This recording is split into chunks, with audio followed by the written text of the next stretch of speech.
Hello everyone, welcome to my channel book form. और आज की इस वीडियो में हम कवर करेंगे क्लास 8 एनसीईआरटी जियो का chapter number 1 resources. So let's start it. Mona and Raju are helping Amma to clean their house. तो जो मोना होते हैं और राजू जो होते हैं वो अपनी मम्मा की हेल्प कर रहे होते हैं घर साफ़ करने में। Look at all these things, clothes, utensils, food grains, combs, this bottle of honey, books, each of these has a use, said Mona. तो जैसा कि हम देखते हैं कि जो मोना और राजू होते हैं वो अपनी मम्मी की हेल्प कर रहे होते हैं घर को साफ़ करने में। तो जो मोना होती है वो कहती है कि ज़रा देखो, ये कपड़े, ये बर्तन, ये खाना, ये कंघा, ये कंघी और ये हनी की बॉटल, किताबें, इन सब का कुछ ना कुछ यूज़ है। That is why they are important, said Amma. इसीलिए ये तो सब ज़रूरी हैं चीज़ें। तो उनकी मम्मी बोलती हैं दीज आर रिसोर्सेज। तो उनकी मम्मी बोलती हैं कि यही सारी चीज़ें ज़रूरी हैं और इन्हीं को हम रिसोर्सेज बोलते हैं। What is a resource was Raju's question to Amma. तो ये रिसोर्स क्या होता है मम्मी? तो ये राजू का क्वेश्चन था अपनी मम्मी से। Anything that can be use to satisfy a need is a resource. तो कोई भी चीज़ जो कि हमारी नीड को सेटिस्फाई, हमारी ज़रूरत को पूरा करने के लिए होती है, उसे बोलते हैं रिसोर्स। अम्मा ने बताया, look around you and observe, you will be able to identify many types of resource. तो उनकी मम्मी बोलती है कि ज़रा अपने आसपास देखो और ऑब्ज़र्व करो, तुम्हें ऐसी कई सारी चीज़ें दिखेंगी जो तुम्हारे काम की हैं और जो रिसोर्स हैं। The water you drink when you are thirsty, the electricity you use in your house, the rickshaw you use to get home from school, the text book you use to study are all resources. तो जो पानी हम पीते हैं जब हम प्यासे होते हैं, जो बिजली हम यूज़ करते हैं अपने घर में, जो रिक्शा हम अपने घर से स्कूल जाने के लिए और स्कूल से घर आने के लिए यूज़ करते हैं, और जो बुक हम लोग पढ़ते हैं। Your father has prepared a tasty snack for you, the fresh vegetables he has used are also a resource. तो जितनी भी ये सारी चीज़ें बताई गई हैं ये सभी एक तरीके से रिसोर्स हैं। Water, electricity, rickshaw, vegetable and text book have something in common. तो ये जो पानी है, बिजली है, रिक्शा है, वेजिटेबल है, टेक्स्ट बुक है, इन सब में एक चीज़ कॉमन है। They have all been used by you, so they have a utility. Utility और usability is what makes an object or a substance a resource. तो इन सब चीज़ों में एक चीज़ कॉमन है और वो ये है कि इन सब चीज़ों की एक यूटिलिटी है। तो यूटिलिटी का मतलब होता है कि एक ऐसी चीज़ जिसकी हेल्प से कोई भी सब्सटेंस, कोई भी चीज़ एक रिसोर्स बनती है। How does something become a resource? Raju now wanted to know. तो अब कोई भी चीज़ रिसोर्स कैसे बनती है? अब राजू को और जानना था इसके बारे में। Amma told the children that the things become resources only when they have a value. Its user utility gives it a value. All the resources have some value, said Amma. तो उनकी जो मम्मी होती है वो उन्हें बताती है कि कोई भी चीज़ तब रिसोर्स पर बनती है जब उसकी कोई वैल्यू होती है। It's user utility gives it a value. जिस तरीके से उसका चीज़ का यूज़ होता है तो उसी तरीके से उसकी वैल्यू बढ़ती है। All resources have some value. तो हर किसी रिसोर्स की, हर एक चीज़ की एक वैल्यू होती है। Value means worth. तो वैल्यू का मतलब होता है वर्थ। आपने कई बार अपनी डेली चीज़ में भी सुना होगा कि इस चीज़ की वैल्यू क्या है, क्या वर्थ है इसकी। तो इसका मतलब यही है। सम रिसोर्सेज हैव इकोनॉमिक वैल्यू। किसी रिसोर्स की जो वैल्यू होती है वो होती है इकोनॉमिक। इकोनॉमिक मतलब पैसे से। जैसे कि फॉर एग्ज़ाम्पल, अगर जैसे कोई तस्वीर है तो उसकी इकोनॉमिक वैल्यू है क्योंकि हम उसे ख़रीदते हैं और पैसे देते हैं दुकानदार को। For example, metals may have an economic value, a beautiful landscape may not. तो इन्होंने एग्जाम्पल दिया हुआ है कि जो मेटल होती है उसकी इकोनॉमिक वैल्यू होती है, पर जो ब्यूटीफुल लैंडस्केप होता है, जो बहुत ही ज़्यादा सुंदर नज़ारा होता है, उसकी कोई वैल्यू नहीं होती। But both are important and satisfy humans needs. पर दोनों ही चीज़ें, चाहे वैल्यू, इकोनॉमिक वैल्यू हो या ना हो, पर चीज़ें दोनों ही बहुत ज़रूरी हैं क्योंकि ये ह्यूमन की नीड, एक इंसान की जो ज़रूरतें हैं उसे पूरा करती हैं। Some resources can become economically valuable with time. कई रिसोर्सेज होते हैं, कई चीज़ें होती हैं जिनकी जो इकोनॉमिक वैल्यू होती है वो टाइम के साथ बढ़ जाती है।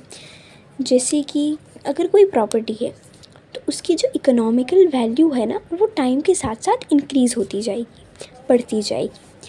Your grandmother's home remedies may have no commercial value today, but if they are patented and sold by a medical firm tomorrow, they could become economically valuable. तो इसका मतलब ये है कि अगर तुम्हारी खुद दादी की जो घर की बनाई हुई रेमेडीज़ हैं उनकी आज कोई कमर्शियल वैल्यू यानी कि कोई इकोनॉमिकल वैल्यू नहीं है, पर अगर वो पेटेंटेड हो, पेटेंटेड मतलब it means exclusive right over an idea और इन्वेंशन। कोई भी चीज़ जिसकी इन्वेंशन या जिसकी खोज हमने, डिस्कवरी हमने की है, तो उस पर अगर हम पेटेंट राइट लगा दें तो इसका मतलब ये होगा कि हमारी परमिशन के बिना कोई इस चीज़ को कॉपी नहीं कर सकता। तो अगर उन्हीं तुम्हारी दादी की जो होम रेमेडीज़ हैं, जो घर की दवाइयाँ हैं, अगर उन पे पेटेंट लगा दिया जाए और उन्हें बेचा जाए तो उनकी इकोनॉमिकल वैल्यू हो सकती है।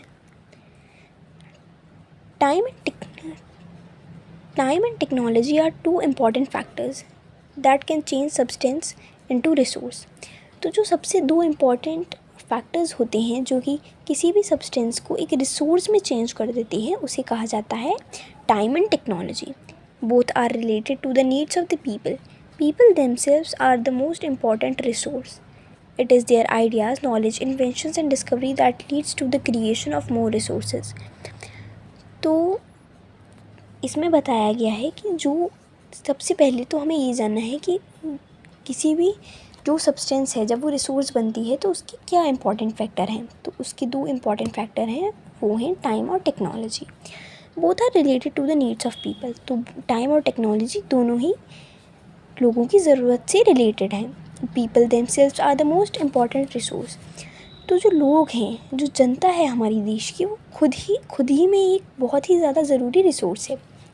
क्योंकि देखो, अब अगर किसी देश के जो लोग हैं, अगर वहाँ पर लोग ही नहीं रहेंगे तो उनके कोई भी रिसोर्स का यूज़ क्या ही होगा। It is their ideas, knowledge, invention and discovery that lead to the creation of more resources. ये जो लोगों के जो खुद के आइडियाज़ हैं, खुद की जो जानकारी है, नॉलेज है, इन्वेंशन है, डिस्कवरी है, यही एक ऐसी चीज़ है जो कि रिसोर्स बनने में हेल्प करती है। ये डिस्कवरी और invention leads to many others. तो अगर कोई, जैसे मान लो एक डिस्कवरी है, कोई एक इन्वेंशन है, उससे कई सारे रिसोर्सेज बनाए जा सकते हैं। जैसे कि फॉर एग्ज़ाम्पल अगर आग है, आग एक इन्वेंशन है, एक रिसोर्स है, लेकिन उससे खाना बनाया जा सकता है, तो वह एक और इन्वेंशन हो गया। ईच डिस्कवरी और इन्वेंशन में leads to other. The discovery of fire led to the practice of cooking. तो यही वाला एग्जाम्पल यहाँ पे भी आ गया। And other processes while the invention of the wheel ultimately resulted in development of newer modes of transport. तो जो व्हील का जो व्हील डेवलप हुआ, जो व्हील बना, उसी की हेल्प से और कई सारे जो ट्रांसपोर्ट हैं वो बनते गए। The technology to create hydro electricity has turned energy in fast flowing water into an important resource. Types of resources. Resources are generally classified into natural, human made and human. तो fill in the blanks में ये question आ सकता है कि किस किस में classify है ये। नेचुरल रिसोर्स,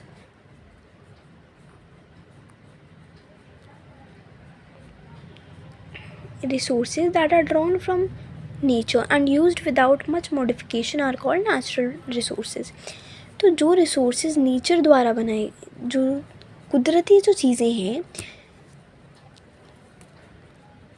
जो भी resources जो कुदरत ने बनाए हुए होते हैं, ये जो नेचुरल होते हैं और जिन्हें मॉडिफिकेशन यानी कि जिन्हें किसी भी तरीके से मॉडिफाई किए बिना यूज़ कर सकते हैं, उन्हें हम बोलते हैं natural resources. The air we breathe, the water in our river and lakes, the soil, the mineral are all the natural resources. तो जो हवा है, ऑक्सीजन है, जो पानी रिवर्स में, नदियों में और तालाबों में है, वो सब एक नेचुरल रिसोर्स है, यानी कि वो नेचर के खुद के बनाए हुए हैं। Many of these resources are free gifts of nature and can be used directly. In some cases, tools and technology may be needed to use a natural resource in the best possible way.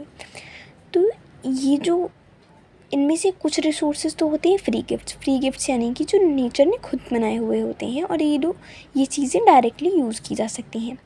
पर कुछ ऐसी भी gifts होती हैं, कुछ ऐसी natural चीज़ें भी होती हैं जिनमें थोड़ी बहुत टेक्नोलॉजी लगा के उन्हें यूज़ कर सकते हैं। Natural resources can be broadly categorised into renewable and non renewable resource. तो जो नेचुरल रिसोर्सेज होते हैं वो दो तरीके से कैटेगराइज कर दिए जाते हैं, रिन्यूएबल रिसोर्स और non renewable resource. Renewable resource are those which get renewed और रिप्लेनिश्ड क्विकली। तो जो रिन्यूएबल, हमें रिन्यूएबल वर्ड से ही समझ में आ रहा है रिन्यू, जो चीज़ें बार बार आ सकती हैं वापस। तो जो चीज़ें रिन्यू यानी कि दोबारा बन सकती हैं, दोबारा आ सकती हैं, उन्हें हम बोलते हैं renewable resources. Some of these are unlimited and not affected by the human activities such as solar and wind energy. तो ऐसी कुछ भी नेचुरल चीज़ें होती हैं जो कि बहुत ही ज़्यादा होती हैं, अनलिमिटेड क्वांटिटी में होती हैं, कि अगर इंसान कितना भी उन्हें यूज़ करे तो वो ख़त्म नहीं होगा, जैसे कि solar energy, wind energy. Yet, careless use of certain renewable resources like water, soil, forest can affect their stock. तो कुछ चीज़ें हैं जैसे कि पानी, मिट्टी, हवा, फॉरेस्ट, जंगल, पेड़ पौधे, अगर लोग बाग इस चीज़ों का ध्यान नहीं रखेंगे तो ये ख़त्म भी हो सकती हैं। Water seems to be an unlimited renewable resource, but shortage and drying up of natural water sources is a major problem in many parts of the world today. वैसे तो देखो, कंट्री में जो अर्थ ग्लोब है उसे देख के ऐसा लगता है कि भाई दुनिया में पानी की कहीं कमी नहीं है, पर अगर बात पानी जो पीने वाला है उसकी बात आती है तो पानी बहुत कम है, और वर्ल्ड के कई सारे एरियाज़ ऐसे भी हैं जहाँ पे पानी की बहुत ही ज़्यादा किल्लत, बहुत ही ज़्यादा शॉर्टेज पड़ती है।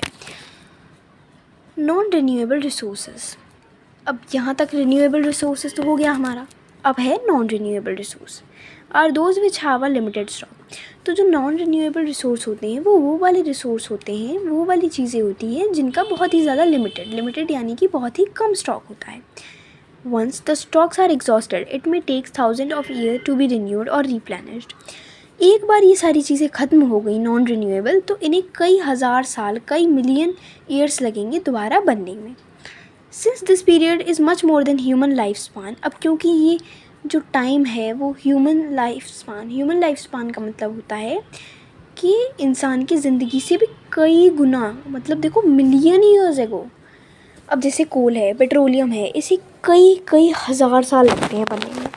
सच resources are considered non renewable, तो ऐसे रिसोर्सेज जिन्हें कई हज़ार, कई मिलियन साल लगते हैं उन्हें बोलते हैं non renewable resource. Coal, petroleum और natural gas are some examples. तो इनके एग्जाम्पल्स होते हैं कोल, पेट्रोलियम और natural gas.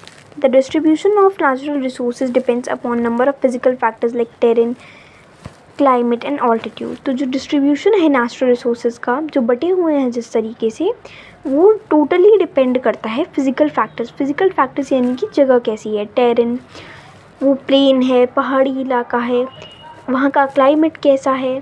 The distribution of resources is unequal because these factor differ so much over the earth. तो जो रिसोर्सेज हैं, distribution हो रहा है रिसोर्सेज का, वो अनइक्वल, कम ज़्यादा होता है क्योंकि ये फैक्टर्स अलग अलग जगह अलग अलग तरीके के होते हैं। Human made resource, sometimes natural substance become resources only when their original form has been changed. तो कभी कभी कोई जो नेचुरल चीज़ होती है उसका रिसोर्स वो तभी बन सकती है जब उसे थोड़ा बहुत उसमें चेंज लाया जाए। Iron ore was not a resource until people learn to extract iron from it. Iron ore तब तक कोई भी रिसोर्स नहीं था जब तक लोगों ने ये आयरन में से ओर को निकालना नहीं सीखा।